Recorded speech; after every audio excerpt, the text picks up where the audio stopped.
Il s'agit de la survie de l'Algérie. Et l'Algérie risque de se retrouver dans un nouveau conflit. Et si l'Algérie ne réagit pas, nous serons, nous, au sein de l'AS, les prochaines cibles. Alors,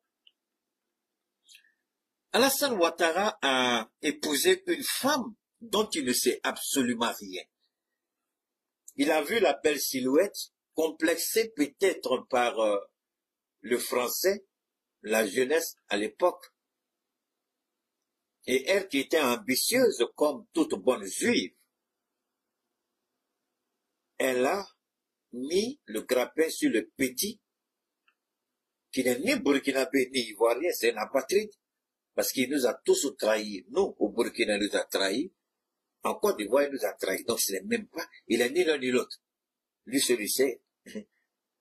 Mais je voudrais dire aux gens qui le suivent bêtement, là, les moutons idiots, là. Vous êtes tellement bêtes, tellement idiots. Le monsieur, il n'a jamais renoncé à sa nationalité américaine. Aux États-Unis, vous avez un privilège. Ce que Trump veut mettre le pied dessus, je ne sais pas s'il pourra. Quand vous épousez une américaine, vous optez, vous avez la nationalité américaine. Ses enfants, Catherine et David, sont nés aux États-Unis. Ils sont américains.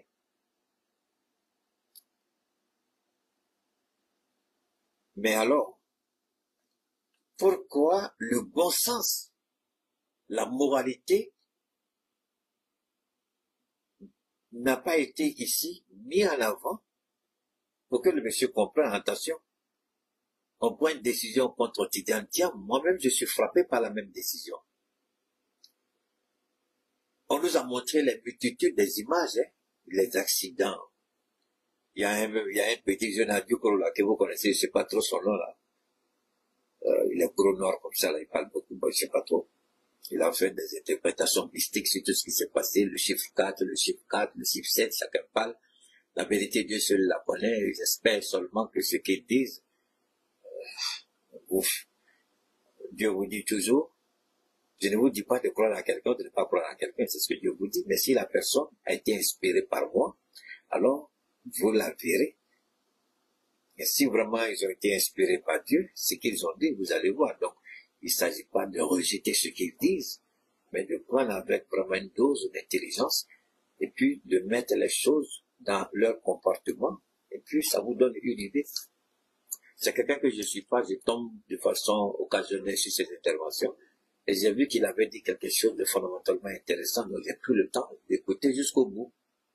Et puis les images des accidents que vous avez vus, bon, Beuglement, bon, tout ce que vous connaissez. Mais vous savez, je vous dis une seule chose tous les jours. L'homme, il a son propre programme. Dieu, il a pour lui. Never forget about that. Never. L'homme fait son programme. Toi, Boubacar, Aruna, tu es qui et puis tu es sorti dans mon dire. Pourquoi tu fais les bêtises comme ça tous les jours? Tu crois que moi je suis là pour faire direct avec quelqu'un? Tu as sorti, tu as fait quoi dans mon direct? Tu as dit quoi? On a préparé direct ensemble. Voilà ces gens. On ne vous a jamais dit, tu sais même pas, tu sais que tu es passé par mon direct. T'as de qui? Toi, tu fais les mêmes bêtises là. Tu continues? Je te bannis de toutes mes pages. Tu allais participer sur le direct de quelqu'un là-bas. Alors, de quoi s'agit-il? Il s'agit d'Israël. Et ce qui se passe en Côte d'Ivoire, ce qui se joue aujourd'hui en Côte d'Ivoire, vous croyez que la Côte d'Ivoire, vous croyez qu'il n'y a rien dedans? Permettez-moi, je vous en prie une seconde. La femme de Benjamin Netanyahu, j'ai partagé, je crois, 2 ou 3 podcasts, vidéos. Je vous en prie, allez sur ma page Facebook, Cheikh Oumar Keïta ou Keïta Cheikh Oumar, sur ma chaîne YouTube, Keïta Cheikh Oumar, j'ai partagé des vidéos sur Benjamin Netanyahu et Israël. Je commence, comme je l'ai dit, tout commence en Israël, et Israël est le point focal de tout ce que nous allons dire aujourd'hui. Et si vous croyez que Israël est au Moyen-Orient, que rien de ce que Israël fait aujourd'hui, nous ne sommes ni concernés, ni impliqués, ce direct-là, c'est pas pour vous. Je vous en prie, prenez votre argent, ne perdez pas vos forfaits ici. Allez regarder ce qui vous intéresse. Ici, c'est pas votre place. Je répète, si vous pensez que ce que je vais dire, Israël n'a rien à voir dedans, ici, c'est pas votre place. J'ai pas envie d'être désagréable parce que si vous écrivez des commentaires, je vais vous allumer jusqu'à vos arrière-parents se réveillent dans leur tombe. Donc ici, là, c'est pas votre place. Sortez, c'est mieux pour vous. Voilà, qu'on soit clair. Prenez la vie de la femme de Benjamin Netanyahu. C'est la copie conforme de Dominique Ouattara. Benjamin et sa femme se proclament juifs, mais ce sont des juifs non pratiquants, c'est-à-dire le judaïsme, comme on le dit souvent. Benjamin n'a jamais été quelqu'un qui a... Benjamin Netanyahu n'est pas un croyant. Il utilise la politique pour vendre l'illusion d'un croyant. Il ne l'est pas. Benjamin Netanyahu est un criminel, un assassin, un génocidaire. Et pour sauver sa peau, il est en train de sacrifier des vies.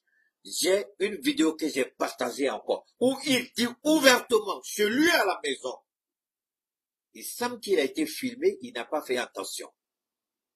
La vidéo remonte en 2001, où il a juré d'anéantir le peuple palestinien. Que ceux-là ne méritent pas de vivre. Quand la guerre a commencé avec l'Iran, qu'est-ce que je vous ai dit? On essaie toujours de masquer la réalité criminelle de cet État sioniste, qui sont des génocidaires, mais on veut nous faire croire que ça a un rapport avec l'Iran d'avoir l'arme atomique. C'est absolument faux. Le ministre de l'Intérieur, le ministre de la Sécurité actuel d'Israël et le ministre de l'Économie et des Finances sont deux génocidaires qui ont juré de détruire le peuple palestinien. Et dès ils vont commencer d'abord avec la Syrie. Est-ce qu'ils ne l'ont pas fait? Est-ce qu'ils n'ont pas réussi en Syrie? Ils ont réussi. Tous les territoires qu'ils sont en train de prendre là, ils vont jamais léguer ça à quelqu'un, sauf s'ils sont bombardés, sauf si on les chasse avec la force. Alors ils disent, vous n'avez pas encore compris ce que je dis, ils vivent dans l'utopie d'un rêve que Dieu s'est déjà prononcé là-bas, mais ils refusent de reconnaître la sentence de Dieu. Dieu avait déjà dit, depuis le vivant de Moïse, ce peuple rebelle ne rentrera pas dans la terre promise. Alors comme j'ai promis à Abraham, mon serviteur, je ne peux pas les déposséder de tout. C'est pourquoi Israël, c'est un tout petit minuscule de territoire. Et le combat aujourd'hui n'a rien à voir ni avec les Palestiniens, ni avec le Hamas, ni avec le Hezbollah, ni avec l'Iran. Mais ils veulent, selon eux, puisqu'ils ont la cartographie, la carte de ce que Dieu avait déjà planifié avec Abraham.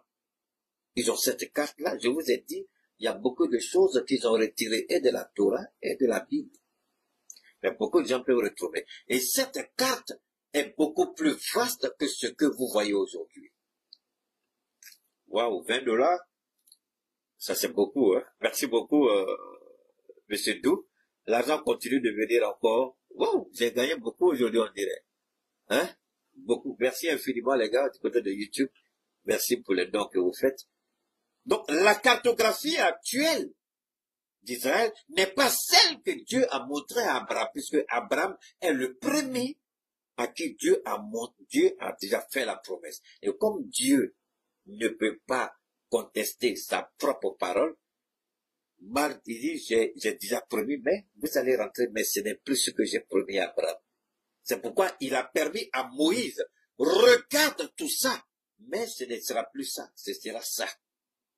À cause de quoi? De ce que nous vivons aujourd'hui. Ce peuple rebelle est toujours rebelle. Ce peuple menteur est toujours menteur. Ce peuple criminel, il l'est toujours. Ce peuple qui a trahi Dieu, il continue. Donc, ils jurent dans leur petit salon d'exterminer un peuple qui n'a rien fait de mal. Son seul tort, c'est de vouloir avoir sa propre indépendance, son propre État. Est-ce que c'est un crime? Et ils ont juré que ça n'arrivera pas. Ce n'est pas politique, parce qu'ils se disent que cette partie-là, où est implantée la Palestine, leur appartient de droit. C'est un héritage qui a été promis à Abraham. Alors, quand Alassane Ouattara va s'amouracher avec une juive, Ivoirien, vous ne savez pas, les grandes décisions, quand vous mariez une femme juive aussi influente, peu importe qui elle est, vous ne décidez plus.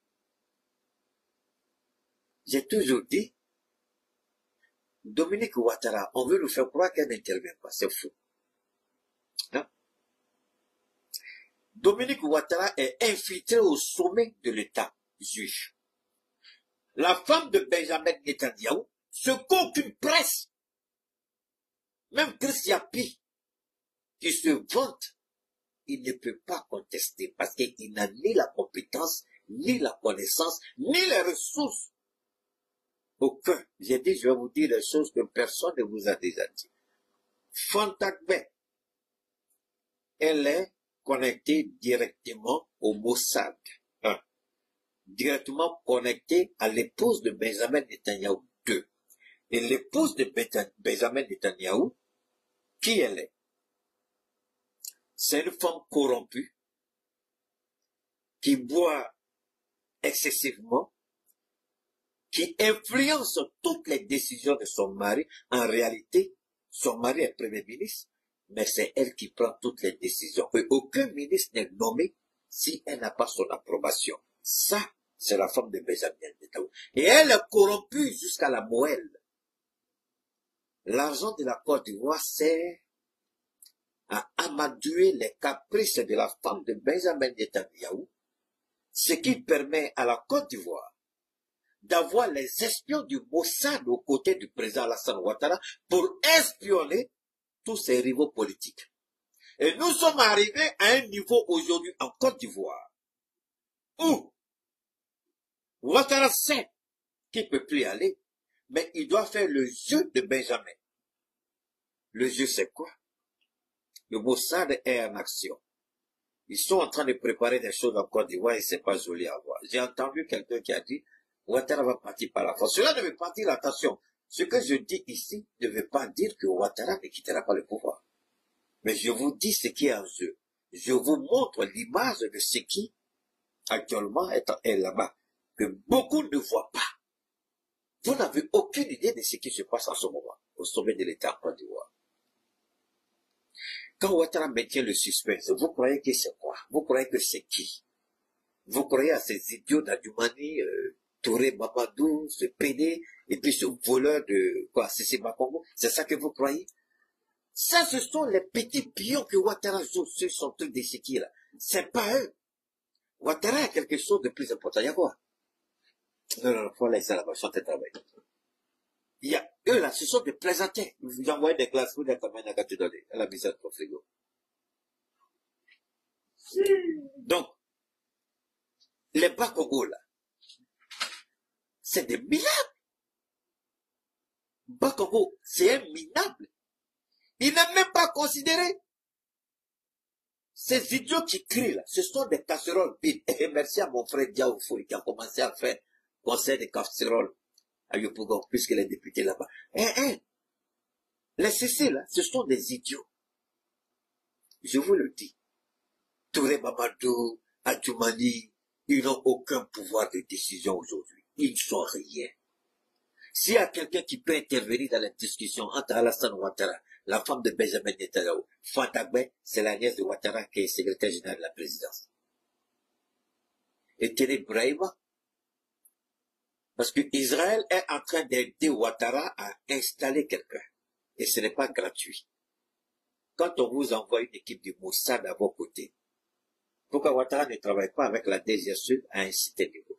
Ouattara a installé, et ça je le dis sur le petit minable Christian Pierre, là si les garçons n'ont pas sorti pour contredire ce que je dis, Ouattara a installé 2 systèmes d'espionnage à la présidence. Je dis bien 2, pas 3. Le premier système d'espionnage, ça c'est avec la DGSE. Le deuxième système d'espionnage, ça c'est avec le Mossad.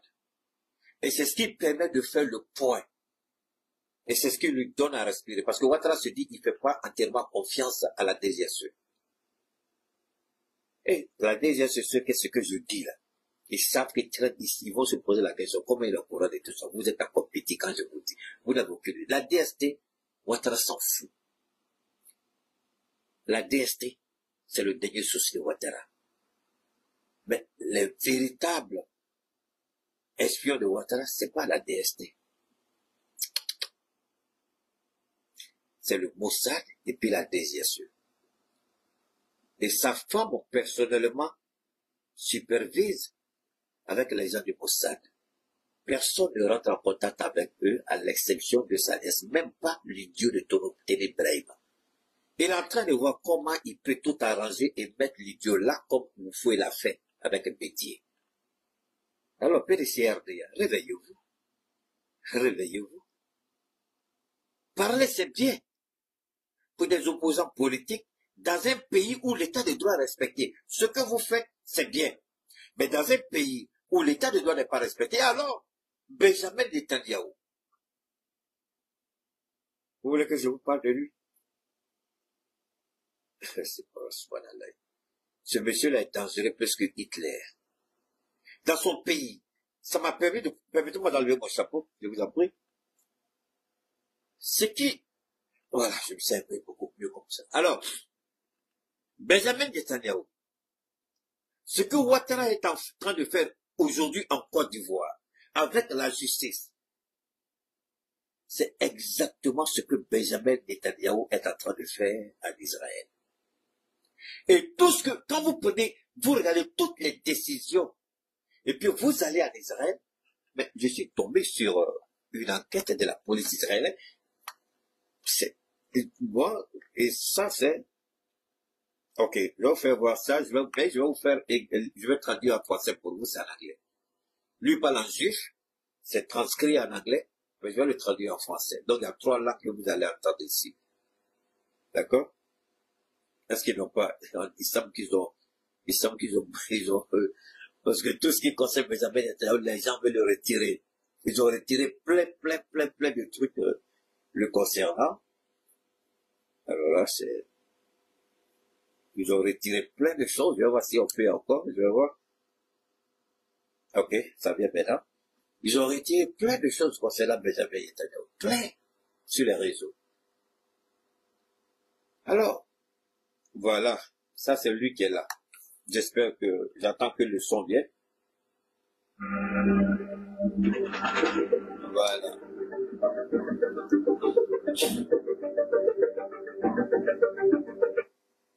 Oh là là, la connexion, merde. C'est pas grave. Je vais... Ok. Ici, il avait depuis 2001. Voilà, c'est lui qui parle là.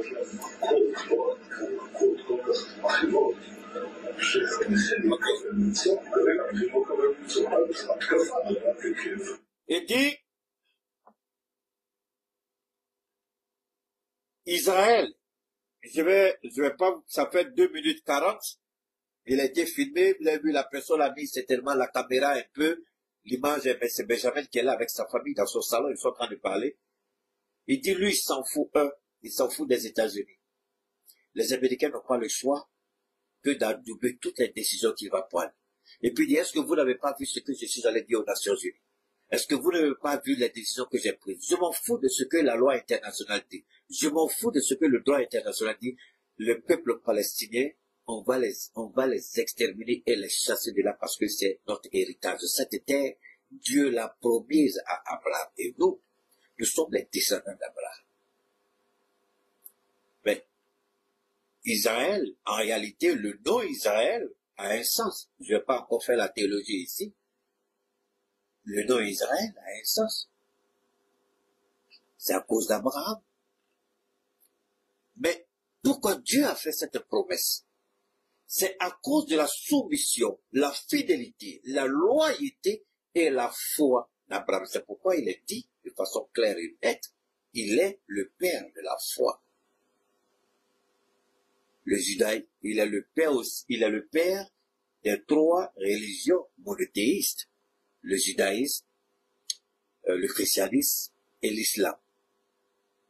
Donc, cette promesse d'Abraham, ce n'est pas seulement pour les juifs. Mais ce qui est dangereux, lui, il veut exterminer une partie des musulmans. Je ne suis pas en train de pousser à la haine, non. Il y a une part de vérité que les gens doivent comprendre. Et Israël, ici, ne parle pas de politique de menace de terrorisme. Mais ils veulent complètement éradiquer, effacer de la surface de la terre les Palestiniens. Pour quelle cause? Ce n'est pas les Palestiniens qui sont allés voir Dieu et lui disent il faut plus donner cette partie de la terre-là à Israël. Mais c'est le comportement de leur père dans le désert avec Moïse. Israël et les Palestiniens n'ont rien à voir dans cette situation. Et puis quand vous regardez l'histoire, chaque fois qu'ils se sont attaqués à ce peuple-là bien avant, ils ont toujours tapé poteau. Ils ont toujours tapé poteau. Parce que Dieu leur a dit, tant que vous allez commencer une guerre à laquelle je ne suis pas associé, une guerre à laquelle je vous ai interdit de prendre part, vous faites cette guerre, vous allez la perdre. Donc Israël voulait tester. Depuis que ce monsieur est venu en politique, c'est lui qui a entraîné l'Iran dans l'esprit des Juifs et leur fait croire que l'Iran est la plus grande menace d'Israël. L'Iran est une menace existentielle. C'est lui qui a dit ça. Et les Américains, comme je vous le dis toujours, les milliardaires, ce sont les Juifs. Alors, la femme de Ouattara, Dominique, travaille avec la femme de ce monsieur. Ouattara va se poser la question parce qu'elle sait ce que je dis. Comment je suis arrivé à cette conclusion, c'est parce que tu n'as rien compris encore petite. Je ne suis pas ton camarade. Ça, c'est un premier point. Comprenez ça. Mais alors, qu'est-ce qu'on peut faire, Keïta?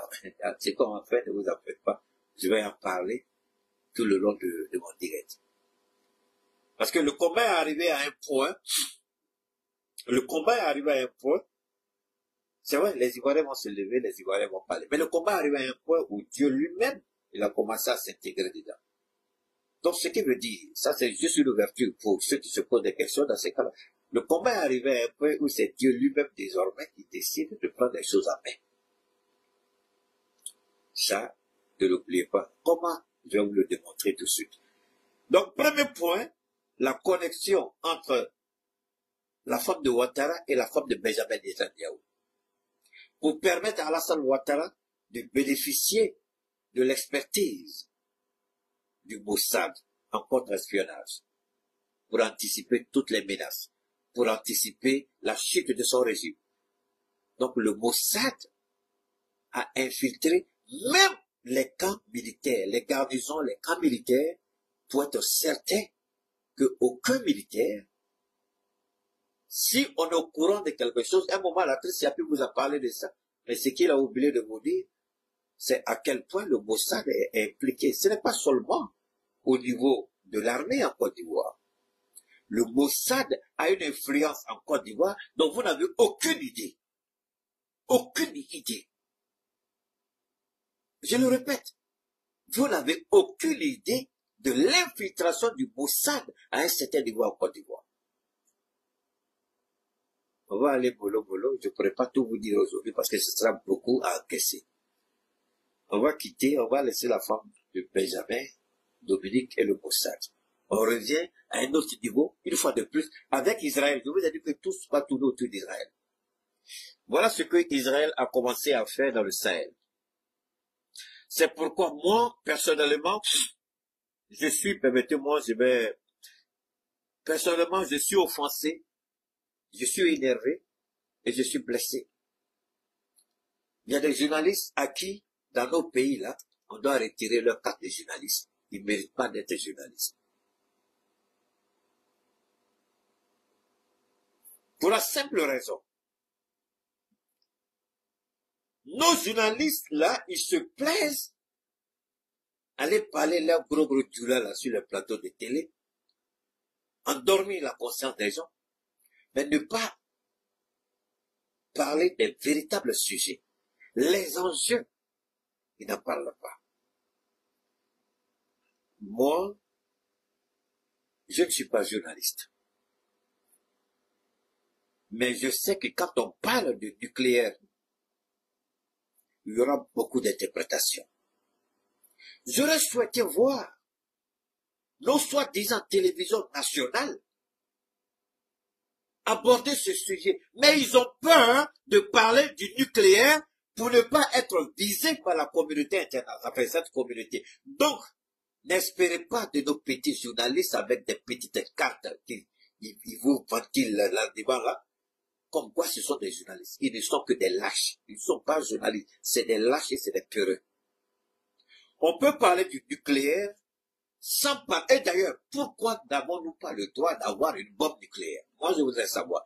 Parce que si vous arrivez à maîtriser le nucléaire civil en médecine, en agriculture, en énergie, ben, vous avez déjà la bombe atomique. Vous avez déjà la bombe atomique. Ce qu'on n'a pas dit, je reviens, j'espère qu'on pourra écouter ça. Ça, c'est un appel. Mais je n'ai pas vu nos journalistes parler de ça. Mais ça, c'est à la porte de l'AES, l'Algérie. Le travail que nous faisons, c'est pourquoi quand je regarde souvent les petits bâtards, va travailler, des petits minables. Je regrette que tes parents t'aient mis à l'école pour ne rien comprendre. Tes parents ont dépensé l'argent, ils ont payé quand il faut de tuer, toi tu n'as rien compris. Les images satellites montrent une surveillance accrue autour du réacteur nucléaire d'Aïn Oussera, en Algérie. Écoutez, hein. Cette attention dépasse le Écoutez très bien ce qu'ils vont cadre dire ici. habituel du renseignement militaire. Ok, écoutez très bien. Mais pourquoi ce site attire-t-il autant d'intérêt? Et surtout, que signifient ces tensions croissantes entre nations dans un contexte mondial incertain? Ce n'est pas simplement une question d'intérêt politique. Certains y voient un signe. Un signe qu'Allah, dans sa sagesse, révèle à travers des événements que beaucoup ne perçoivent pas. C'est pas ce que j'ai dit. La montée soudaine des tensions autour d'Aïn Oussera. Je vous ai déjà parlé. Écoutez, hein. L'Algérie, pays discret mais stratégiquement important en Afrique du Nord, connaît récemment une montée notable des tensions, particulièrement autour du réacteur nucléaire d'Aïn Oussera. Situé au cœur du désert algérien, ce réacteur, officiellement dédié à un programme civil, fait l'objet d'une surveillance accrue. De la part de qui? Cette attention particulière n'est pas anodine. Depuis plusieurs mois, des sources indiquent que des opérations de surveillance d'envergure sont menées par certains pays, cherchant à comprendre les activités qui s'y déroulent. Des images satellites, diffusées par diverses agences de renseignement, montrent une présence renforcée de drones furtifs capables de survoler discrètement cette zone désertique.